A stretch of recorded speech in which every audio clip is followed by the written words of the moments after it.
You are listening to the So Now What podcast with Lana Manikowski, episode number 94. So now what? These three words raced through my mind time and time again during my journey through fertility treatments. I tried desperately to have a child, but never was able.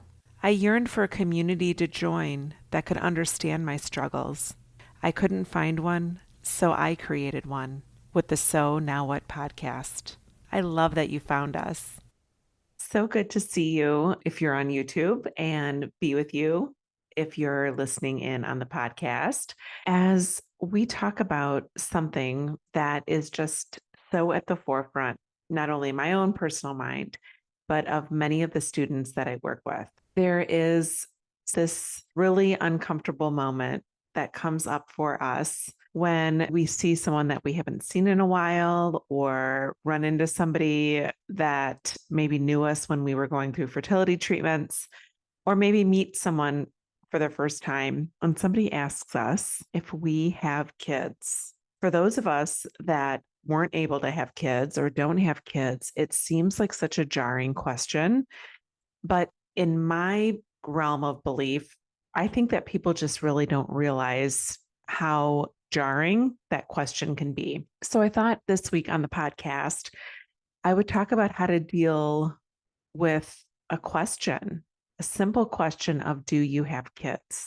Four words that really have created a lot of turmoil and impact for us if you are childless, not by choice. It can really be emotionally challenging. And so I thought I would offer some strategies that I have worked through with some of my students and share them with you this week on the podcast. But before I do that, I want to remind you that I am about to near my second birthday of the So Now What podcast. If you've listened to this podcast and you've enjoyed it at all or found it in some way helpful to you or shared it with a friend who has given you feedback, I would love it if you would help me out by offering either a rating or a review of the podcast. If you listen to it on Spotify, Apple, Google Podcasts, wherever it is, if you could just rate and review the podcast, I would so appreciate it.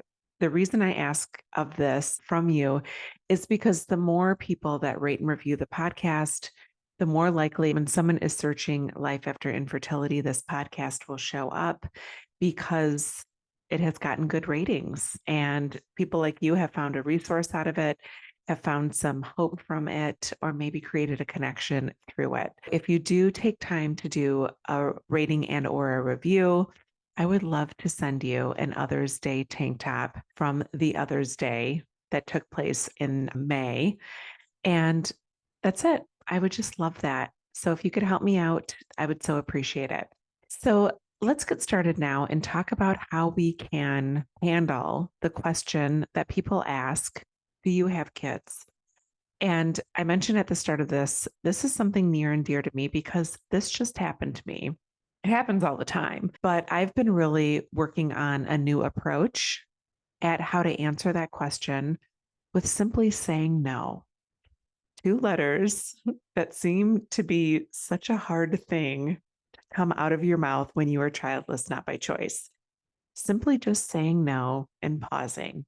If you're not there yet, if you're not ready to just say no, I'm going to offer you some strategies or maybe the top 10 things that you can do to answer that question.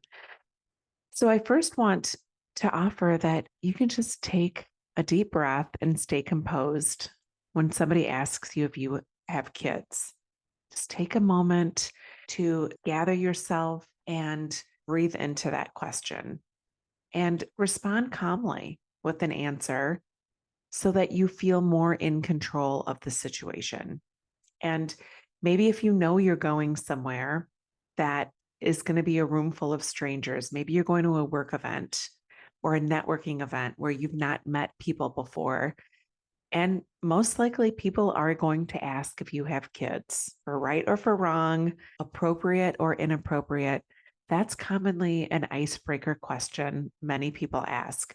So if you can just stay calm, take a deep breath, and just answer the question from a calm demeanor. Secondly, remember that it's okay not to have kids. Remind yourself that you tried all that you could to have kids. And if your answer is no, you can be very proud of who you are with answering no. You don't have to be embarrassed or shameful that you're not a mom. You can answer no, I'm not a mom, and feel proud of who you are. I think that everyone's path is unique. Maybe some people chose not to be a parent. Maybe if you're like me, you stopped at IVF and IUI and you chose not to adopt or not to get an egg donor.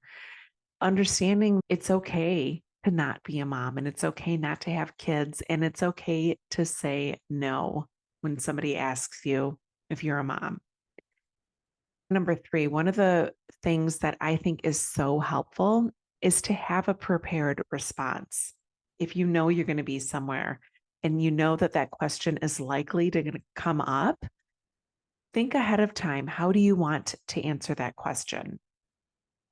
And when you've thought about it or maybe rehearsed it a little bit in your mind, it might not feel as jarring if you know what you're going to say. Maybe something like, no, we've chosen not to have kids, or no, it's not in the card for me, or simply just no.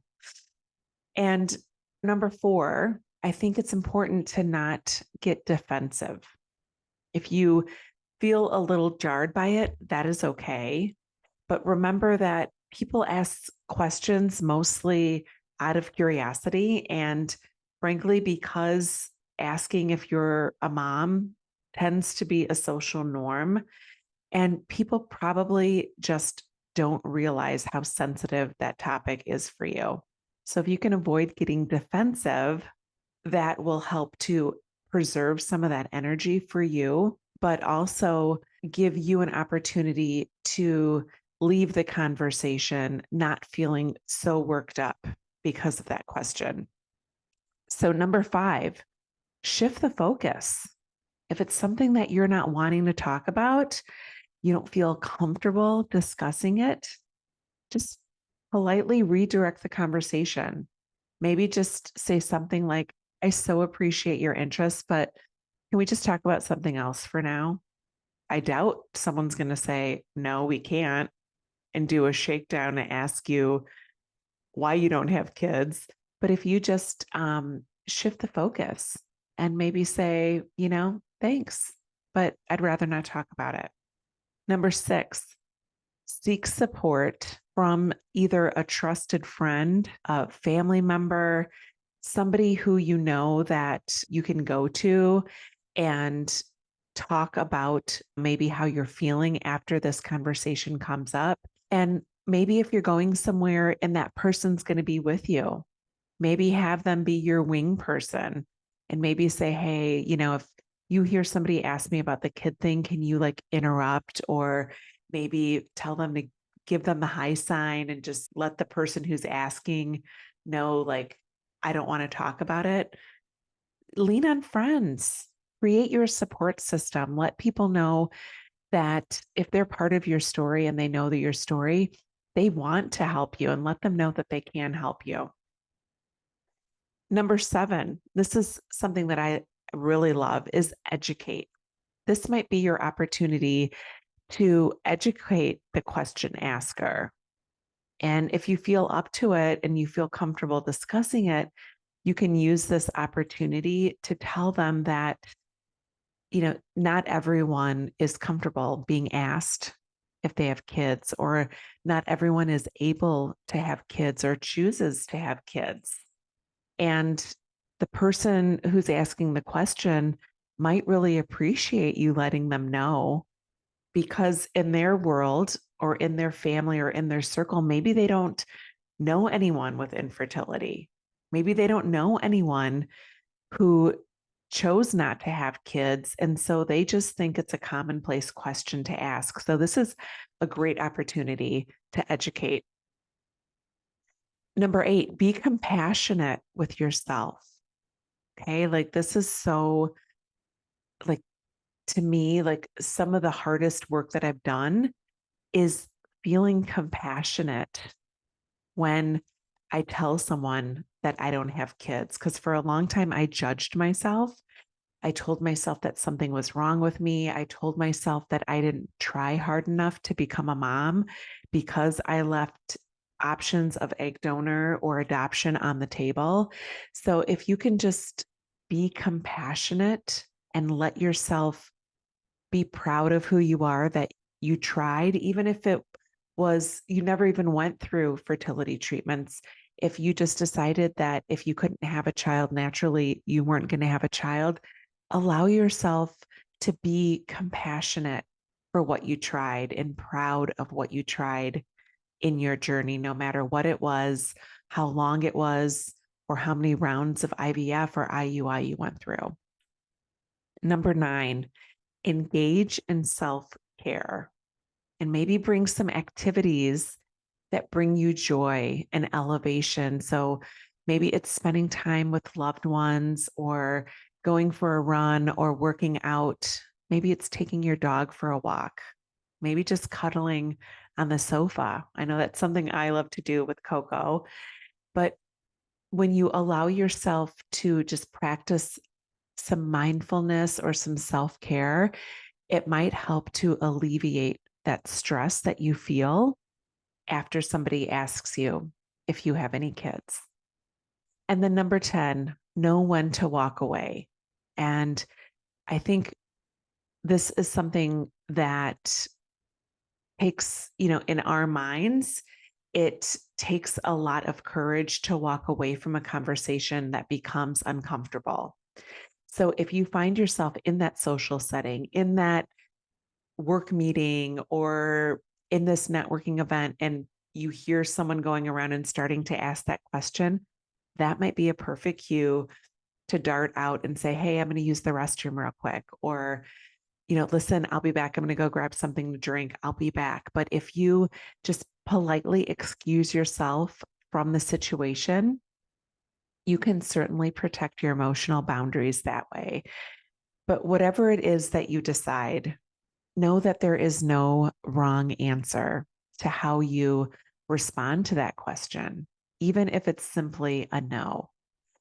And I know for some of the students that I've worked with, we've been working a lot on this of how to not feel like you have to over explain or that you have to justify why your answer is no. And you'll get to a point in your journey where you just decide what you want your answer to be. But in order to get there, you have to try some of these things out. And it might feel uncomfortable the first couple of times you do it, or the first 20 times, for goodness sake. Like, it might feel really hard to find the right words or have it come out of your mouth in a way that seems natural and flowing, but that's okay, because this is your answer to give. And nobody can tell you the right answer to give or what answer is right for you.